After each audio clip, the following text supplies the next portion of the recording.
I was shocked when then I would go to these, especially like large corporations or grant funders, and I would say, thank you so much for your support. And one of the first things they would say is, thank you so much for sending those emails. I get a lot of emails and I don't read hardly any of them, but I read almost every one of yours because they're short and they've got great pictures and I forward them to all my friends. And I'm like, really?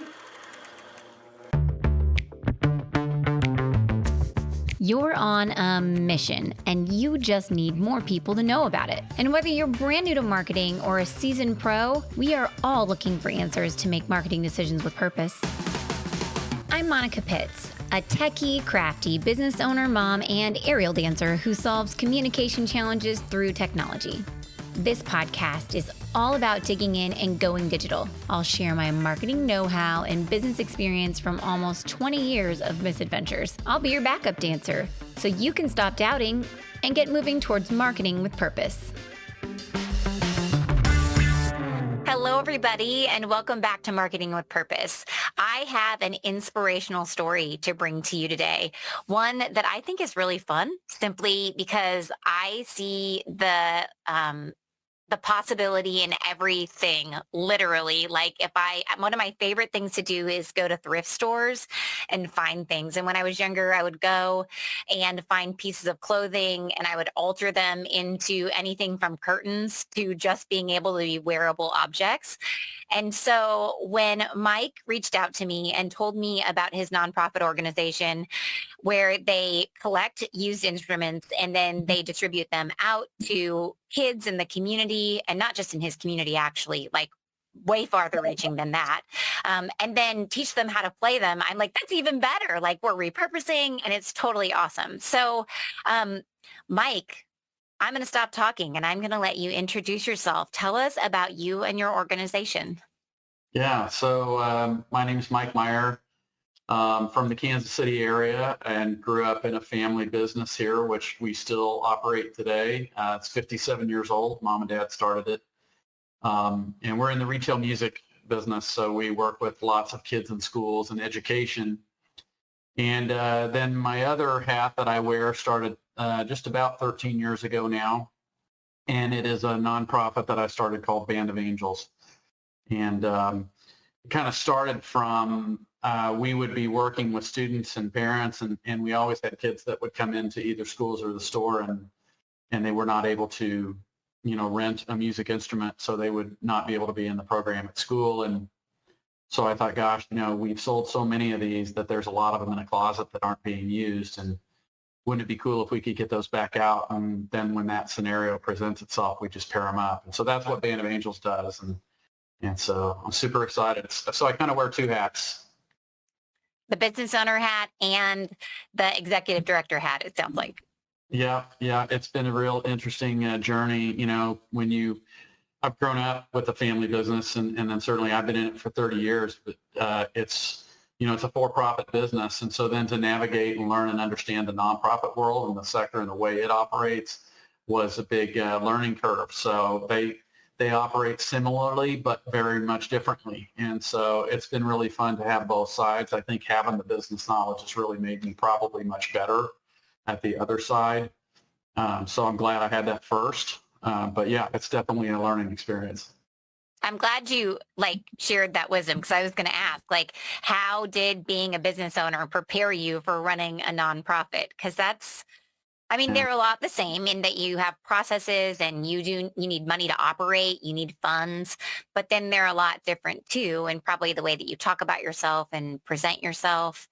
So anything else you'd like to add about that? Like, how did being that business owner prepare you to start and run a nonprofit organization? Well, I think that most people have to understand that a nonprofit is a business, and really you need to operate the same way. The only difference is in the for-profit business, you come out with a bunch of money at the end, everybody's success is like awesome. In the nonprofit business, you're really kind of not supposed to do that. But the truth is, and I think most of the nonprofit funders are getting smarter about this because they weren't really thinking this. They're thinking much more about sustainability now. And if you don't have excess that happens that you can put into a reserve fund, then you really are not sustainable. And I think a lot of probably nonprofits, especially early in the career, fall into that trap. I came at it from a different angle in that not only did I want to use the funds wisely, but I also wanted to grow a reserve fund that made us sustainable in case something happens to me. Because as the founder, you're the Don who works with me calls me the chief visioneer. And if that chief visioneer goes away, oftentimes a lot of the fundraising and the contacts that they brought to it go with them. So my goal now is to try and build an organization that's sustainable after I'm gone. If something happens to me tomorrow, I want this to be able to continue on. And in order to do that, you really have to operate with the same business principles you would on the for-profit side. So I came at it. I also came at it from we're going to do a lot more fundraising up front, even before the need exists, so that when the need catches up with that, we aren't sitting there going, gosh, I would really love to do that, but I don't have the money. I wanted to be able to have the money when the opportunity presented itself. And so that's proven to be a pretty smart strategy too, that some of the folks didn't get what I was trying to do at the beginning. But I think that's very, very big. You have to operate it that way. So you have been operating this nonprofit for a long time, and there have been a lot of changes that have happened over that time. Like I have felt many of these changes as a business owner for 18 years very acutely, especially since I build websites and deal in technology. Like we've had so many huge changes and overhauls that we've had to do in our systems and processes, and even just like how we deliver our products to people. So tell me about some of the changes that you've felt as you've operated your organization through the years. Like, what are some of the biggest differences that stand out to you? Well, probably the biggest difference was, the whole idea was going to be that we were going to take a donated product and we were going to pair it with a person, and that there wouldn't be a ton of expense in between those two things. What we have since learned is that making that connection isn't cheap. It takes people, it takes resources, and it takes time. And so that's the biggest thing. And so when we first started, we were doing it on a shoestring using employees of our store to help kind of execute it. And then we really realized that at a certain point, we were beyond that. Like if we were going to really make a substantive change in this student's life, we need to be able to dedicate the resources to make that connection the best it can be. Our organization not only does pair up the instrument with the student, but it is then to provide them with musical opportunities that help build an equity system that put them on a level playing field with all of their peers when they ascend to potentially maybe go auditioning for state or district music festival, or better yet, even then a college scholarship. So there was a lot more equity pieces that we had to put in place as we went along that we really probably didn't think about. And then, of course, you run into this little thing nobody's heard of called COVID that took every bit of funding that was coming your way from any grant source, automatically got redirected to health and human services type places, and the arts were, secondary, as everybody thought they should be at that time, and that was fine. But we really had to go, okay, gosh, what do we do? That was when the business strategy of building a reserve fund really kicked in. Like we weren't worried. We didn't have to let anybody go. We just shifted the way we did our connections with the students. But the truth was those students still needed music. They still needed support. And in fact, they needed it more than they ever did when they were in school, because now they were isolated.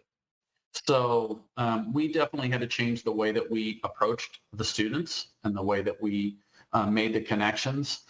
But other than that, just growing the team, now going from a founder who was just one guy doing this as a pet project to now 3.5 employees, and then really being able to manage our finances and make sure that we're doing all that stuff right.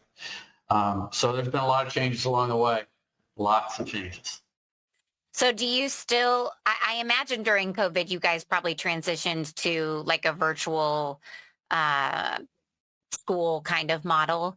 Mhm. Do you still offer like virtual lessons now? Is that something that you carried into afterwards, or did you guys go back to having more, like, I know you guys have camps and that kind of stuff too, right? Am I right? Yeah.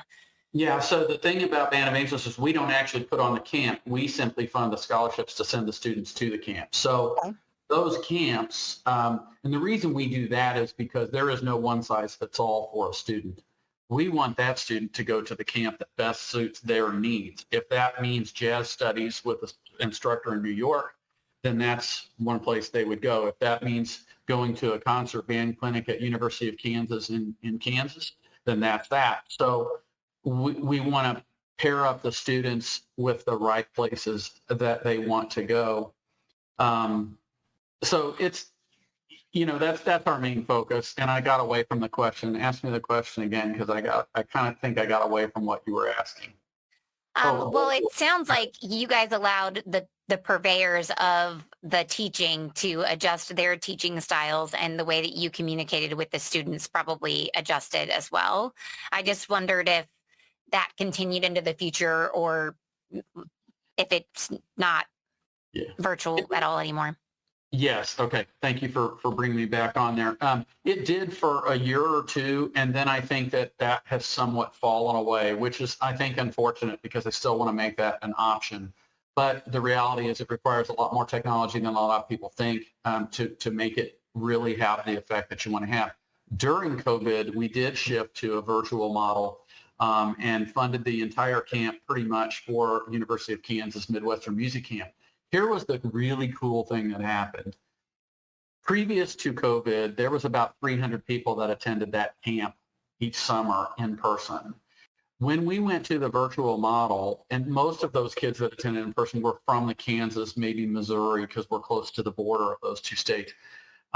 When we went to the virtual model during COVID, we had 1,900 and I think 50 students attend from 46 states and 5 different countries.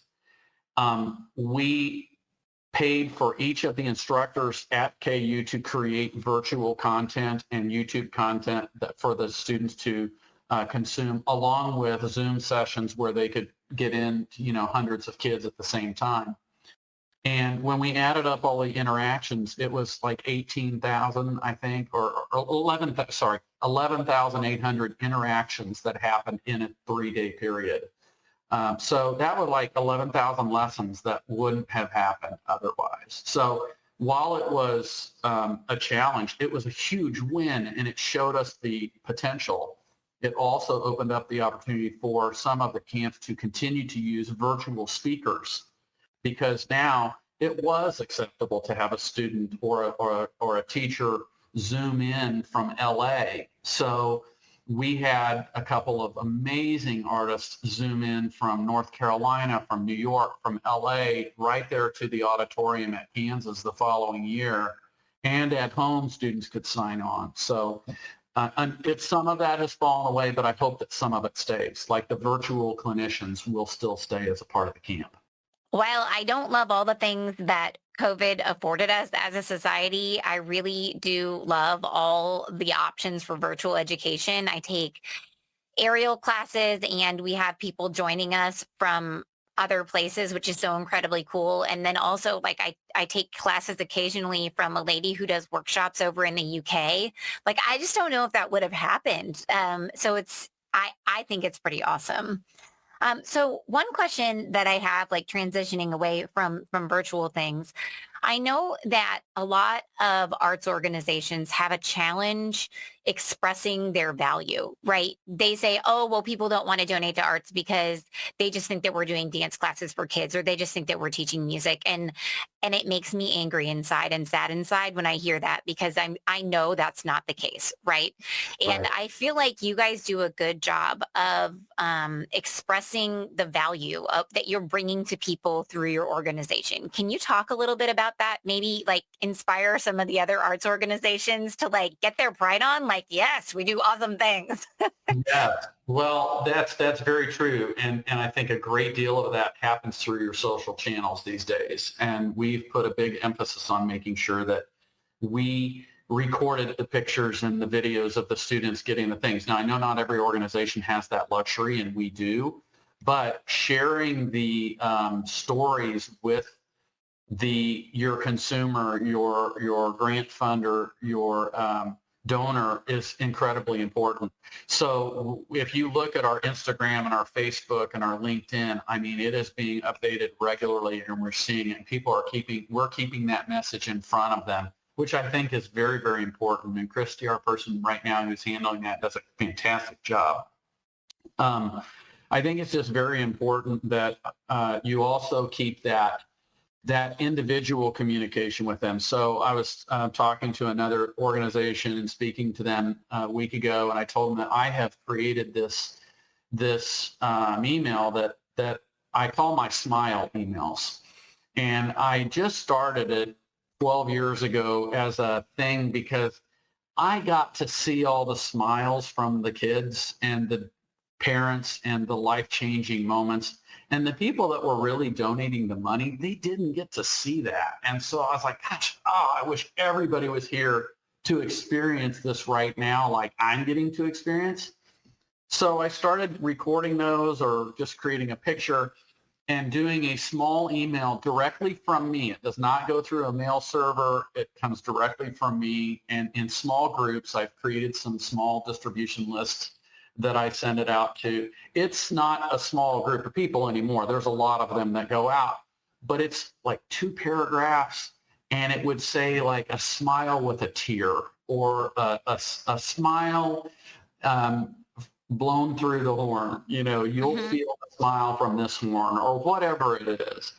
And I started sending that out, and I was shocked when then I would go to these, especially like large corporations or grant funders, and I would say, thank you so much for your support. And one of the first things they would say is, thank you so much for sending those emails. I get a lot of emails, and I don't read hardly any of them, but I read almost every one of yours because they're short and they've got great pictures, and I forward them to all my friends. And I'm like, really? And they're like, so it was a mind blower for me, but it really underscored the importance of, especially in the leadership level, you need to be communicating that to them. It does carry weight when it comes from you, and it does carry much more weight when it's not an HTML email or a canned "Dear Donor," So we try and do a lot of personalization of the emails that we send.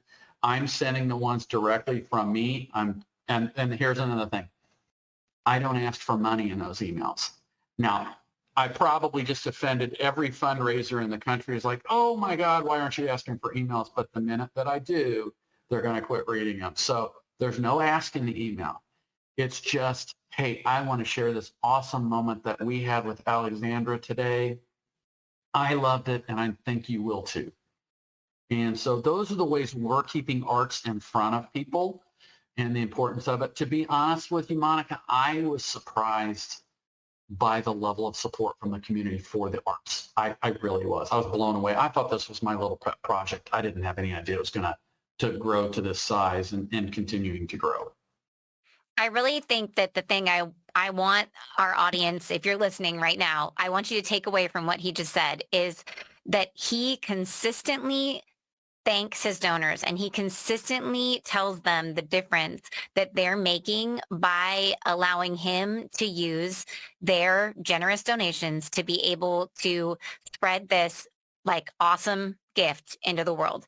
And by consistently communicating with them, you create a relationship with them. Now, if the only thing that you do is email them and ask them for donations, they don't want to answer your emails anymore, and they unsubscribe from your list, and it is not good. But by consistently communicating and thanking them, I always feel like then when I send out the email and ask for a donation, why. It's like I don't even really have to explain it. Like, hey, we're already friends, right? And we're on the same page, and we have the same values, so I don't have to give you this huge backstory. Like, you get it. And so I love that. That's such a great lesson for everyone to take away. 'Cause I keep telling people email marketing is still a thing and they should do it. And they're like, just social media. And I'm like, yeah, I mean, it has its place. They both have their place in your marketing plan. Yeah. Which leads me to my marketing question, because I like to understand what people are doing. Like, what is the one thing, like it could be these emails that you've done over the years that you feel like has really just moved the needle for you? Um, it's helped you grow or it's helped you gain supporters. Without question, it has to do with the T-shirt that I'm wearing right now. And I didn't know you were going to ask me that question, so this was not a planted T-shirt. But we early on wanted to build a very diverse and inclusive infrastructure and board our events, all of that stuff. It was very important to me long before that became the popular thing to do now. I was really working towards this. And to be honest, it was very difficult to achieve. So I went to our first fundraiser that we had. So our first fundraiser started in my house right outside this room I'm in and in our living room. But it quickly grew into this gala. And it was a black tie event. And I love getting dressed up. My wife does too. And we hosted this thing. And it grew from 60 people at a restaurant lobby to now close to 500 in an event space. And about the second year we did it in the event space, I looked around and I was like, okay, I have a problem. Everybody here is 45 to 75 years old. There's no color or diversity in the room, and this is not a sustainable model. So I better figure something out quick. Where are all the younger people and where are all the communities that we serve, right? They're not here. So we started this other, fundraiser, which is a fun, whimsical one. We were collecting a lot of music instruments that we couldn't use. And so we started giving the instrument pieces and parts to artists to create art. And we do a summer art event called Art That Blows. It's just a fun, casual, relaxed, short sundresses. It's in the city. We had just under 1,000 people there last year. So it's grown into bigger than the gala event has. But we did this for 4 years, and we really were not getting that younger group of people that we wanted at our thing. So one of our board members, and I can't take credit for this, his name is Edgar Palacios, and he said, why aren't we doing friend raising? And I said, I don't know what friend raising is, but if you'll help educate me, I'd be happy to listen. And he said, there is a group of people in Kansas City that never get asked to help, and they want to, but they don't have the deep Rolodex or the big donor dollars that you're going to see in other things. So set a fundraising goal that's reasonable and realistic. In this case, it's $500 for them, and they have a year to do it. So it's $500. You then do a social media campaign for them, and they have stuff to put out on their social channels that shows that they're doing good in the community. And by then, they are showing that you are doing good in the community. We went from 325 people at Art That Blows after the fourth year to 720 the fifth year in 1 year. And we doubled the fundraising. And so what it showed me was like there was this whole group of the next generation of philanthropists who most organizations are ignoring. They are not going to them and making an event that is built around them. It is not the stuffy fundraiser that many of the things that you see are. And it was different, it was fun, and we met them where they were. So that catapulted into the next year. We're now in our fifth year of the Rockstars. There are 25 of them, and you can go to our social channels and you'll see them.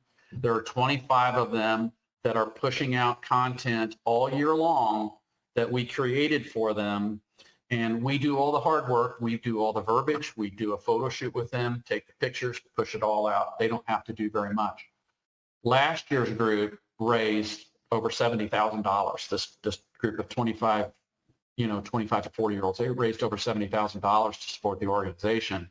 But they also invited all their cool, diverse, amazing friends that show all the faces of our city where we're holding the event.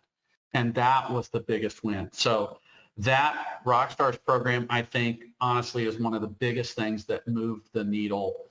And it's shown that not only are we committed to an organization that embraces everyone, but we are showing and highlighting the next generations of philanthropists in our city. And we got to them first. which is never bad. No. So I'm going to try to summarize the Rockstar program as I was listening to the story. Okay, so you guys reached out to the demographic that you were interested in talking to, and you said, hey, we're going to do a photo shoot with you, and we're going to create for you social media content that you're going to post throughout the year. And you have a goal of raising, did you say $500 each? Yes. Throughout the entire year for the organization. And do they do that in conjunction or in culmination with the Art That Blows event? Or like, how do the two connect with one another? Tell me that. That's where it all ends. That's where the big celebration for their fundraising efforts for the year is. So I actually, and one of the reasons I'm wearing the t-shirt is I just met with a woman here in our Kansas City area who happens to be a social media influencer with 325,000 followers. And she's clearly the demographic that you would be looking for. And she just happens to be a musician. And so we met to talk through the program. So I would meet with her today. What is March 17th today, or May 17th.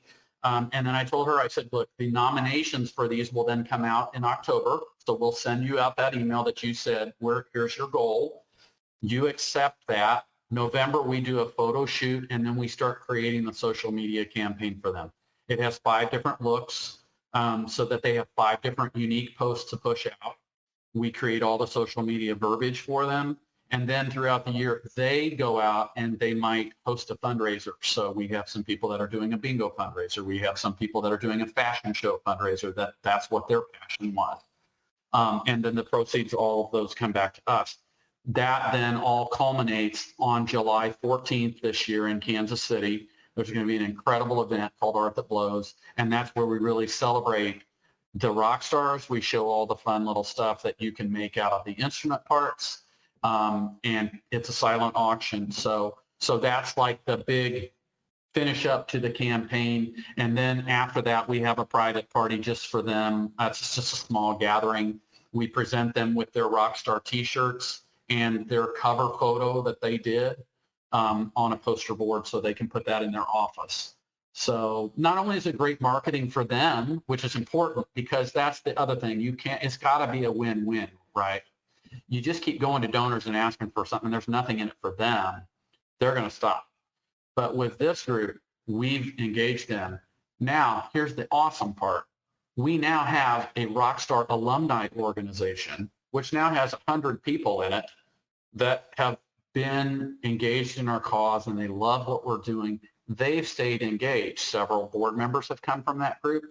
Our emerging leaders group, they'll transition into that. So they stay with us.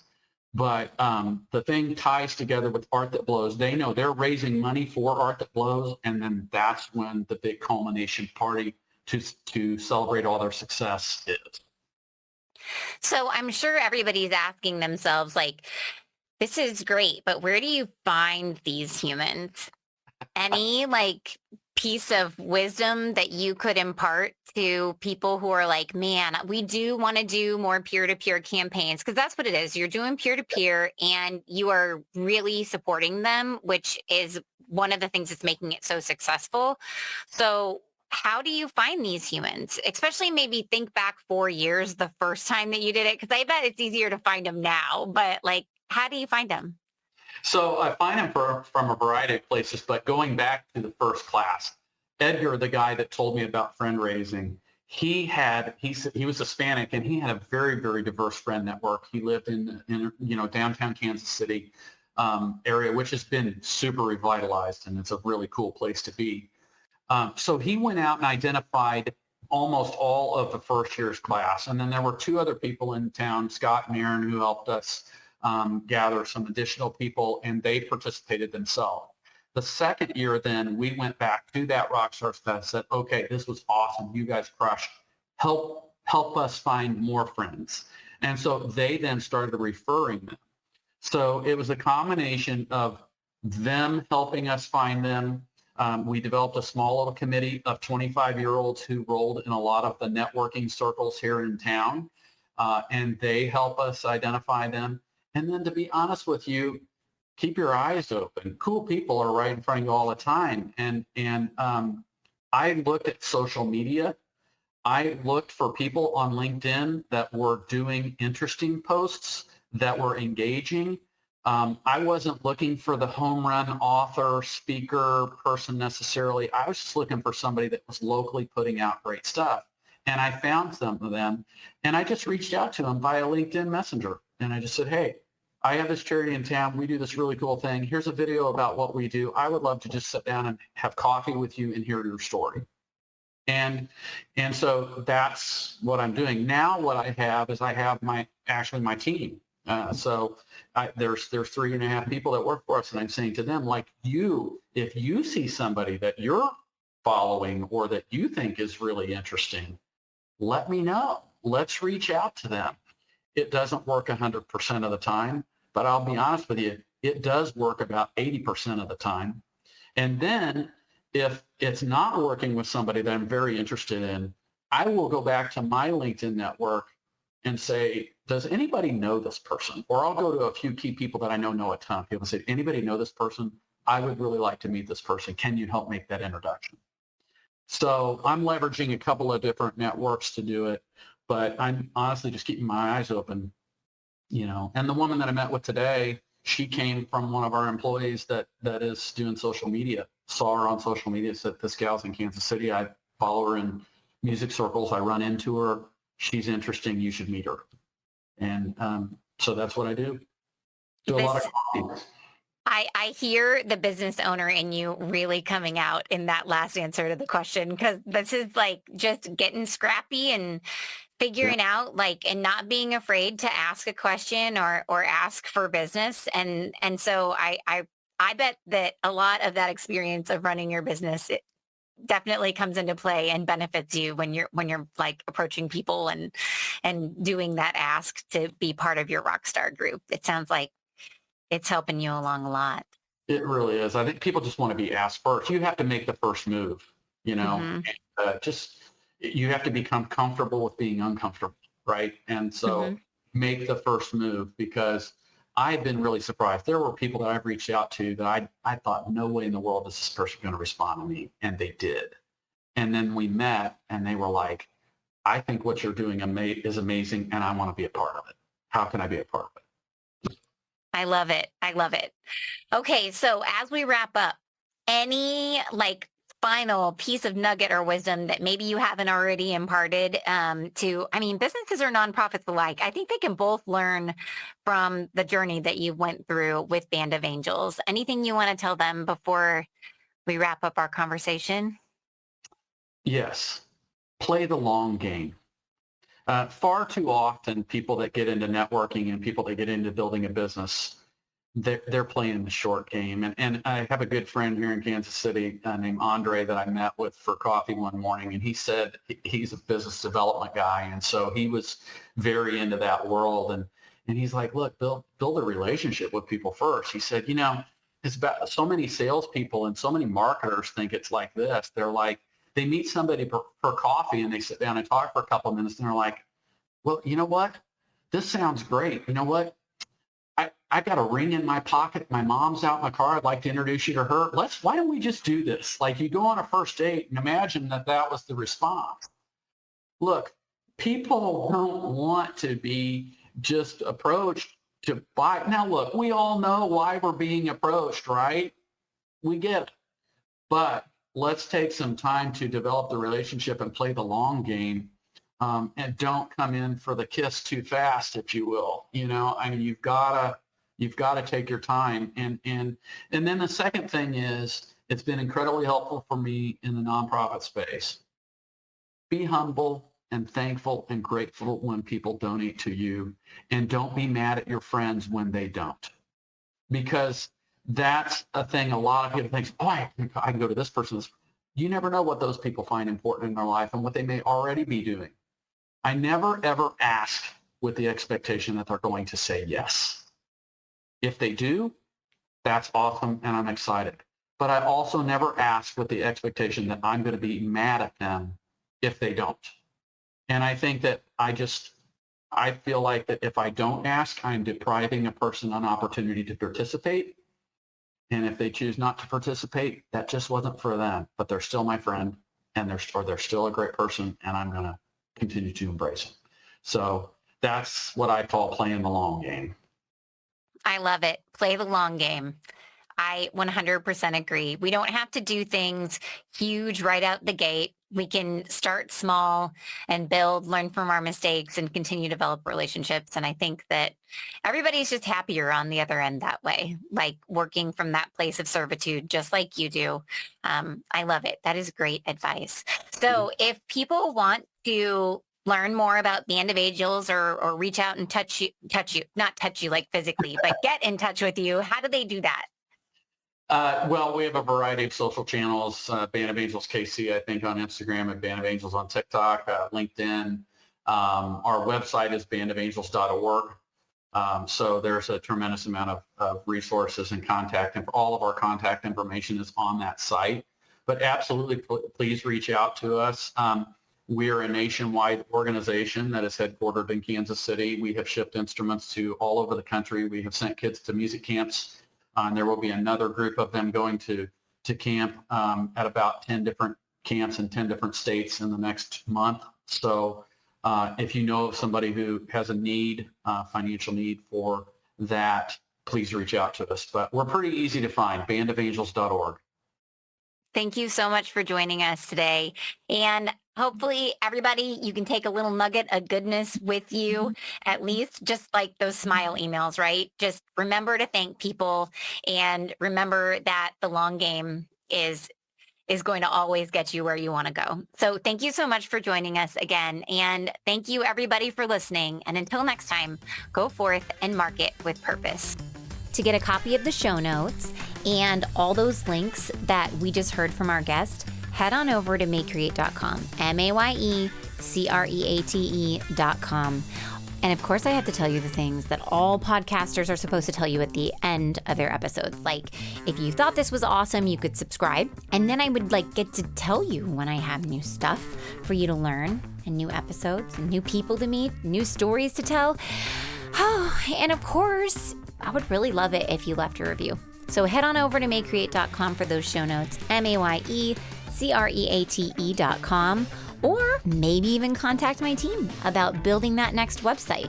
We can do it for you, and we even have our Better Than DIY website program that teaches you to plan and build your own website. So head on over to mayecreate.com, MAYECREATE.com. I'll meet you over there.